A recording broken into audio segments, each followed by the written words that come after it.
Assalamualaikum warahmatullahi wabarakatuh. Salam sejahtera, salam damai untuk kita semua. Masih seputaran asam lambung yang kita bahas ini. Tentunya masih bersama hobi Mas DJ.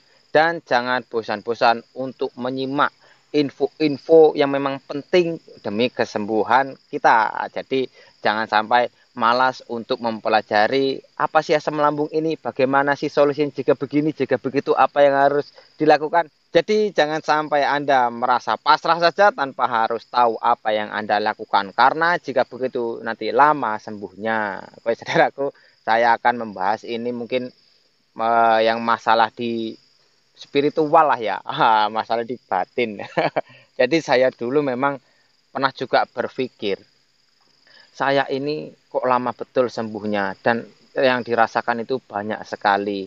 Ini benar penyakit, asli penyakit atau karena diguna-guna. Nah, pasti banyak yang berpikiran seperti itu. Saya pun ya begitu dulu. Karena apa? Memang di Indonesia ini kental sekali dengan hal-hal seperti itu. Jadi pertama, saudaraku ya, yang perlu Anda lakukan ya, jangan sekali-kali curhat masalah apa yang Anda rasakan itu kepada orang yang tidak paham masalah asam lambung ini. Nah, ketika Anda merasakan anxiety, apa yang Anda rasa itu Anda curhatkan ke orang yang memang dia tidak tahu. Nah, pertama, jika orang itu kawan atau tidak mempunyai hubungan keluarga dengan kita, dia orangnya berpikirnya rasional, dalam hatinya pasti dia mengetawakan kita. Dia pasti tertawa dalam hatinya ini apalah kok cerita seperti ini, orang ini nih normal apa enggak. Nah, pasti seperti itu. Karena apa? Memang aneh apa yang kita rasakan, yang kita takutkan itu aneh terus terangnya. Bagi penderita anxiety ini memang orangnya agak unik. Jika orang terdekat kita mau kita ajak curhat, ya sebelum kita ajak curhat harus sering-sering kita ajak nonton bareng video seperti ini supaya dia juga tahu, oh ternyata memang itu pengaruh dari penyakitnya, supaya dia tahu kalau tidak seperti itu nanti yaitu efeknya. Mungkin kita tidak berpikir seperti itu, tapi keluarga kita yang kita ajak curhat dia akan berpikir, oh apa ini kok kayaknya diguna-guna orang, kok pemikirannya kok aneh ini, oh gimana ini harus ada solusi apa dibawa tempat orang pintar ya. Pasti seperti itu kebanyakan dan itu memang terjadi kepada saya juga dulu seperti itu. Dan hal itu jangan sampai terjadi kepada Anda, cukup kepada saya aja. Makanya saya beritahukan infonya seperti itu supaya nanti ketika Anda mempunyai pemikiran seperti itu, oh ini kata Mas DJ ini salah, oh ini bukan. Jadi harus paham ya. Terus waktu saya itu pernah kena asam lambung ini dulu memang saya sempat mendatangi orang ya yang dianggap orang pintar lah, mungkin lulusan S3 balik ya. Jadi saya anggap dia itu pintar. Alhasil apa? Saya tambah gelisah. Masukan yang diberikan oleh beliau itu sangat bertentangan dengan hati. Jadi saya tambah cemas. Oh apa apa iya ya? Apa masa saya dikerjain orang, saya diguna-guna? Wah, salah saya apa? Saya berpikir seperti itu. Dan ada juga kawan saya memang dia cerita ketika dia terkena asam lambung juga dengan anggota keluarganya dibawa ke tempat orang yang disebut orang pintar tadi. Alhasil apa? Dibilang ini kamu kalau tahun depan tidak menikah kamu akan mati. Wah, tambah takut, tambah cemas, tambah tidak sembuh-sembuh. Karena apa? Salah curhat. Orang tidak tahu kita curhati oleh isi hati kita yang memang isi hati kita lagi aneh. Apa yang kita rasakan, apa yang kita takutkan itu kan memang aneh bagi orang normal. Nanti kalau Anda sudah mau sembuh, Anda akan merasakan itu.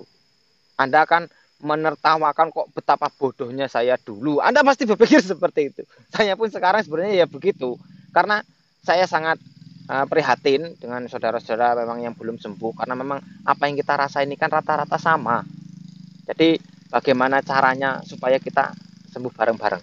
Nah, ketika saya dulu mendapat informasi yang memang tidak bagus, jadi saya dulu diberitahu sama beliau yang memang katanya ahli spiritual, saya ini diguna-guna oleh orang yang tidak jauh dari saya. Wah, saya tambah cemas. Tapi dengan kepasrahan saya, dengan pengetahuan saya yang saya ketahui di bidang agama, saya tangani itu. Karena saya yakin saya ini sakit memang asli penyakit, bukan karena diguna-guna. Saya tetap yakin seperti itu. Tapi tetap saya melakukan sesuatu yang memang bisa membuat hati saya tenang. Jadi saya dulu ini karena alhamdulillah saya muslim, bagi yang non muslim silahkan menurut agama Anda masing-masing. Di video saya sebelumnya kan saya sudah pernah cerita ketika malam itu saya memang sering mengaji dengan suara lantang sampai keringetan. Itu memang waktu sudah mendengar info seperti itu saya tetap teruskan mengaji saya, tetapi bedanya saya membawa air. Nah, air di wadah air saya taruh di depan, saya mengaji. Setelah saya dapat satu ain atau satu ruku, kalau bahasa saya itu saya tiupkan di air. Jadi terus mengaji lagi. Nah, kira-kira sudah satu ain lagi saya tiupkan lagi. Selesai mengaji, saya minum air itu. Dan memang saya langsung mual. Dan memang saya langsung muntah. Nah, saya berpikirnya, oh ini bukan karena jin atau setan yang dalam badannya dikirim orang tadi keluar. Saya tidak berpikir seperti itu. Karena apa? Saya berpikirnya yang logika saja. Karena penderita asam lambung ini kan anxiety, pikirannya entah kemana-mana, sering melamun. Nah, di saat itulah ketika pikiran kita negatif, maka energi negatif pun mudah datang. Saya berpikirin seperti itu saja. Daripada saya pusing mikirin, oh saya diguna-guna betul, oh nggak lama lagi saya mati, malah tambah takut nanti. Nah, saya berpikirin seperti itu saja, yang kira-kira logika. Jadi wajar saja jika saya muntah, jika saya mual-mual, karena memang energi negatif yang pernah nempel atau memang nempel sebelum saya kena penyakit asam lambung itu keluar.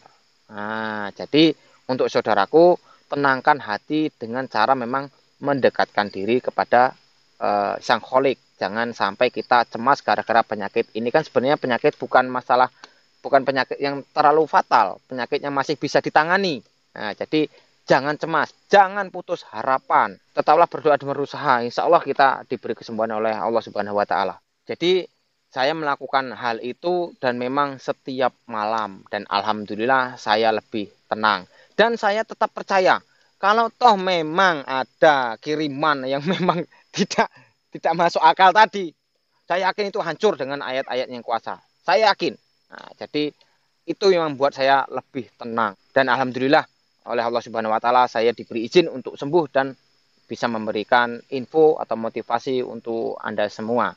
Untuk saudaraku yang mungkin kurang fasih atau memang kurang bisa untuk mengaji, bisa dengarkan MP3-nya atau meminta doa kepada orang soleh. Ngomong terus terang tidak apa-apa, saya lagi sakit, saya mohon doa supaya Allah segera memberikan saya kesembuhan. Seperti itu tidak masalah. Yang penting membuat kita tenang. Nah, saudaraku, itu yang saya lakukan dulu daripada kita berlanjut-lanjut cemas. Jika tidak tahu, tidak paham, monggo boleh tanya di kolom komentar. Jika saya tahu, insya Allah saya jawab atau saya buatkan videonya. Sekian, saya ucapkan terima kasih. Jika ada kekurangan atau kesalahan, saya mohon maaf kepada yang kuasa, saya mohon ampun. Jika ada benarnya, itu memang dari yang kuasa untuk Anda. Insya Allah Anda lekas sembuh. Assalamualaikum warahmatullahi wabarakatuh. Salam damai.